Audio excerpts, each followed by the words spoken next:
માહોલ જોવા મળી રહ્યો છે ત્યારે અમદાવાદમાં પણ શહેરીજનોમાં ઉત્સાહનો માહોલ જોવા મળી રહ્યો છે।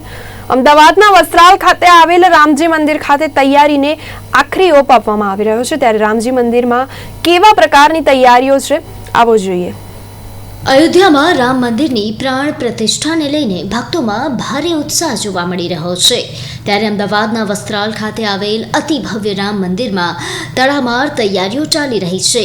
21 તેમજ 22 તારીખે અહીંયા વિવિધ પ્રકારના આયોજન કરવામાં આવેલ છે। 5000થી વધુ ભક્તો એક સાથે કળશ લઈને કળશ યાત્રાનું આયોજન કર્યું છે ત્યારે મંદિરના પ્રાંગણમાં વિવિધ તૈયારીઓ જોવા મળી રહી છે। મુખ્યમંત્રી ભૂપેન્દ્ર પટેલ પણ વસ્ત્રાલ ખાતે આવેલ રામ મંદિરમાં હાજરી આપશે। અયોધ્યામાં ભગવાન શ્રી રામની પ્રાણ પ્રતિષ્ઠા થવા જઈ રહી છે ત્યારે વસ્ત્રાલ ખાતે આવેલ રામ મંદિરમાં પણ તૈયારીઓ જે છે તે તૈયારીઓને આખરી ઓપ આપવામાં આવી રહ્યો છે। વાત કરીએ તો મુખ્યમંત્રી પણ અહીંયા આગલા દિવસે આવશે અને સાથે જ અહીંયા કયા પ્રકારની તૈયારીઓ ચાલી રહી છે, કઈ રીતનું જે આયોજન છે મંદિરના ટ્રસ્ટીઓ દ્વારા તેની સાથે પણ વાત કરીશું ને સાથે અહીંયા જે ચેરમેન છે તે પણ આપણી સાથે છે। બાપુ, શું કહેશો, મુખ્યમંત્રી અહીંયા આવવાના છે, કઈ રીતનું તેમનો કાર્યક્રમ છે અને શું આખું જે આયોજન છે તે કરવામાં આવ્યું છે? અયોધ્યામાં 500 વર્ષની પ્રતીક્ષા પછી હિન્દુ સમાજની આસ્થાનું પ્રતીક એટલે ભગવાન શ્રી રામના મંદિરનું નિર્માણ અને તેમાં તેમની પ્રાણ પ્રતિષ્ઠા, એ ભવ્ય કાર્યક્રમ જ્યારે આયોજિત થવાનો એને સ્વાભાવિક છે કે આવા કરોડો લોકો હિન્દુઓ ત્યાં અયોધ્યા નહીં પહોંચી શકે, વ્યવસ્થા નહીં જળવાય, અમે પણ નથી જઈ શકવાના। તો ગુજરાત આખા એનું અતિ ભવ્ય મંદિર, સૌથી મોટું મંદિર રામજી મંદિર અહીંયા વસ્ત્રાલમાં આવેલું છે અને તે રીતે અમે પણ અયોધ્યા ધામની રેપ્લિકા હોય એ રીતે 21મીએ અમારી શોભાયાત્રા અહીંથી નીકળવાની છે અને શોભાયાત્રામાં ગુજરાત રાજ્યના મુખ્યમંત્રી આદરણીય ભૂપેન્દ્રભાઈ પટેલ તથા રાજ્યના મંત્રીશ્રીઓ ઉપસ્થિત રહેવાના છે।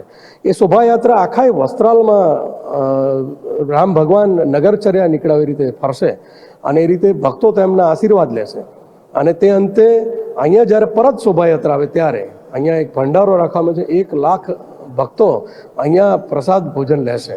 સાથે સાથે 22મી તારીખે યજ્ઞનું આયોજન કરી અને ભગવાન રામમાં અમારી આસ્થા એ અમારો પ્રગટ થશે અને એ રીતે અમે તેમની પૂજા અર્ચના કરવા જઈ રહ્યા છીએ। ચોક્કસ વાત કરવામાં આવે કે જે પ્રમાણે ભગવાન રામજીનું મંદિર ખૂબ જ મોટું છે, લોકો તો દર્શને આવે છે પરંતુ તે દિવસે એક ખાસ લોકો વધુ અહીંયા આવશે અને તેની પ્રાણ પ્રતિષ્ઠા અને સાથે જ વાત કરીએ તો અહીંયા યજ્ઞનું પણ આયોજન કરવામાં આવ્યું છે, કળશ યાત્રા છે। શું કહેશો, કઈ રીતનું મંદિર દ્વારા સમગ્ર જે આયોજન છે તે કરવામાં આવ્યું છે? અયોધ્યાધામ રામજી મંદિર તરફથી 108 કુંડી મારુતિ યજ્ઞનું આયોજન કરવામાં આવેલું છે। આજનો આ પર્વ જે છે એ પર્વમાં દરેક હરિભક્ત અયોધ્યા વ્યવસ્થાના ભાગરૂપે જઈ શકવાના નથી, તો અયોધ્યા સીતારામ સેવા ટ્રસ્ટે અહીંયા એ અયોધ્યામાં જે પ્રસંગ થઈ રહ્યો છે એના ભાગરૂપે પોતાની પ્રતિનિધિ અયોધ્યામાં પોતે હાજર છે એ પ્રતિનિધિ થાય એના ભાગે 108 કુંડી યજ્ઞ છે। ભગવાનની જાજરમાન શોભાયાત્રા નીકળવાની છે। 1 લાખથી વધારે લોકોનો પ્રસાદનું ભોજન પ્રસાદનું આયોજન કરેલું છે। આ વિસ્તારમાં નાના મોટા ધૂન મંડળો અને ધાર્મિક સંસ્થાઓ જે લાગેલી છે એમની ભગવાન પ્રત્યેની આસ્થા છે એને પ્રગટ કરવાનું આ સંસ્થા દ્વારા એક મોટું માધ્યમ ઊભું કરવામાં આવ્યું છે અને આ પ્રસંગ ભગવાનનો સ્વૈચ્છિક પબ્લિકમાં એટલો જુસ્સો છે કે દરેક વસ્તુમાં કોઈ પણ વસ્તુનું કામ કરવું હોય તો દરેક લોકો હર્ષ ઉત્સાહ અને ઉલ્લાસથી નૈતિક સેવાના ભાગરૂપે આ વ્યવસ્થાના કામમાં છેલ્લા 15 દિવસથી લાગેલા છે। ટ્રસ્ટીગણ અને સેવક ભક્તોનો આ ઉત્સવને લઈ એટલો બધો અનેરો આનંદ છે કે ટ્રસ્ટીઓ જે વસ્તુ વિચારી ના શકે એ સેવકો એના કરતાં એડવાન્સ આ ઉત્સવને મોટો પર્વ તરીકે ઉજવવાની માનસિકતાથી ટેવાય છે।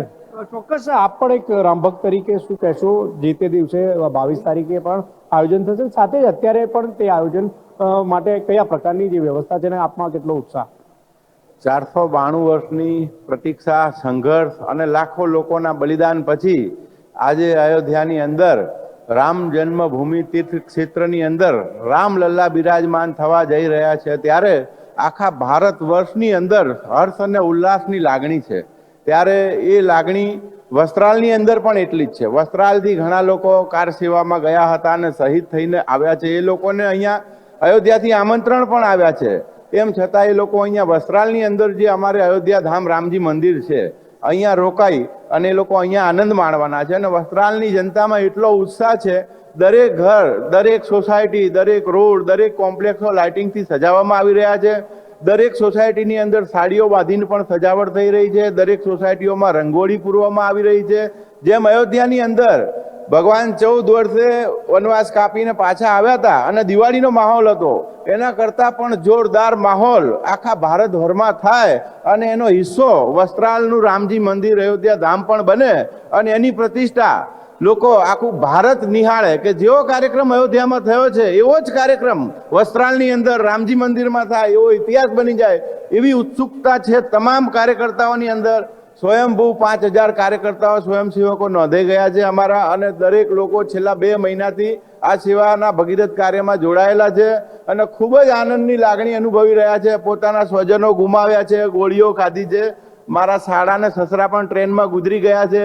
એ બધું જ ગમ ભૂલાવી અમે અને ફક્ત ને ફક્ત રામલલ્લા જ્યારે બિરાજમાન થવા જઈ રહ્યા છે અયોધ્યાની અંદર, એ હર્ષ અને ઉલ્લાસમાં અમે અમારા તમામ દુઃખો ભૂલી અને આનંદનો પર્વ ઉજવીએ છીએ. જી બિલકુલ, આપ પાછળ પણ જોઈ શકો છો તે પ્રમાણે મંદિરમાં દર્શન કરવા માટે પણ દર્શનાર્થીઓ વહેલી સવારથી આવતા હોય છે. ત્યારે તે દિવસ જે છે તે ખૂબ જ ખાસ છે.